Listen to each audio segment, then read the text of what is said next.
Hey guys, I have a special guest here with me, my sister today. Although I wish it was under better. My sister today. Come on, girl, you're not gonna do this. Alright, just go last one. Final cut and action. Lord help us get through this video.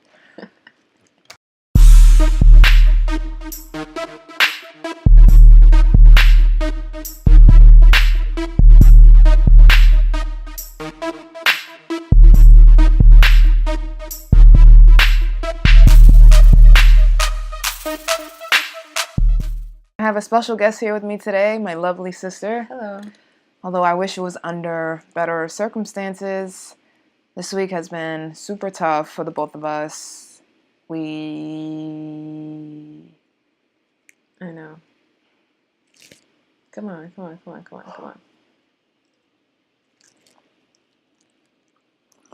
Week has been super tough for us because we lost our father this week. He passed away, but he was like one of the strongest soldiers we know, so it's definitely been tough for us to get through. But today we wanted to share some life lessons that our dad has taught us about life and money. Me and my dad had very different views about money. Tell me about it. Sometimes we would just like go back and forth all the time. He was more of a like, live now, live your life, enjoy your life. You can't take it with you. You can't take it with you when you go, Candace. I remember him always saying that, and he would always be like, you know what? When I'm gone, you're going to realize what I'm saying is the truth. And I'm just like, yeah, Dad, whatever. But I just think he was trying to teach us about balance. I'm more of like a saver and a planner, and okay, I got to save, I got to invest. But he was more about, hey, when you go, like he was saying, when you go, you can't take it with you, Candace. Some people save their money, all their money for retirement, and then they end up dying and they can't even spend their money. So then what? And I'd be like, I know, Dad, but what happens when you get old into your retirement and then you never saved or you never invested? Then what's going to happen? And he'd be like, well, when it's my time to go, it's my time to go. He really had his own point of views that he just stuck with. But I definitely think at the end of the day, it's about balance. And that's what he was trying to teach me, that Candace, is great that you're saving, that you're investing, but you also have to live your life and enjoy your life. Go ahead. One lesson that I learned from him was just to continue to spread positivity and love in the midst of your own troubles. Even though he was going through his own obstacles, he was going through his own pains, he was still finding the time, and he actually made it a priority to, spread love and inspire people despite everything he was going through. I remember when we first went to visit him in the hospital. He just had so much strength, and like he just had so much faith. And the first thing he said was, where's my phone so I can post on Facebook? Oh, yeah, I remember that. He's like, where's my phone so I can post on Facebook, let everybody know that I'm all right, and thank them for all their prayers. So he was just like so selfless, just always thinking about ways and how he could inspire other people, even though he was suffering. And I really think that that's where we get it from. That's where we get our drive to want to help other people and want to inspire the world, because of him and like his work ethic. He was always working. Yeah, he was always working. That's another thing. Like, he was always consistent about writing his poems. He was a poet, as like she's a poet. Consistency was what I was gonna say. Okay, girl. Okay, we keep going. I'm putting those all in there. Okay. But he was consistent. Every day he was writing a poem every day for like the past 3 years. 3 years, every day. Never missing a day. Never missing a day. Always putting out his message to the world, and just inspiring people every single day, waking up at 4 a.m. and, finding the time in the words to reach out to others, Mm-hmm. Definitely. And he was always super supportive and just always saying that he's proud of us for accomplishing our dreams and our goals and just going after them. He'd be like, I'm so proud of you guys. I'm so proud of you guys. And he would always be like reading my blog posts, or if I was on a podcast, he'd be like, oh yeah, I heard you on that podcast today. So he was just like always supporting me. Right. And if you can like go back on our Facebook pictures and everything, you can always see his little comment on there. Oh my gosh. Like, remember? He always has something to say. In the moment, I'm like, oh, here he goes again. I know, but now I'm going to miss those comments. Right. I could have like my bikini on, right? When I went to Aruba and I had my bikini on and I posted, I was just like, oh no, what is Dad going to say? He was just like, what a beautiful sky in the background, right? He just like ignored the fact that I'm in a bikini. He probably added like a shaking my head in there. That was like his favorite thing. SMH. Like shake SMH. Like, dot. Okay, Dad. Another thing I think that stood out to me the most about him was how selfless he was. he was always thinking about everyone else, wanting to go visit our aunts and our grandmother. Just always wanted to make sure everyone else was good before himself, even though he never had.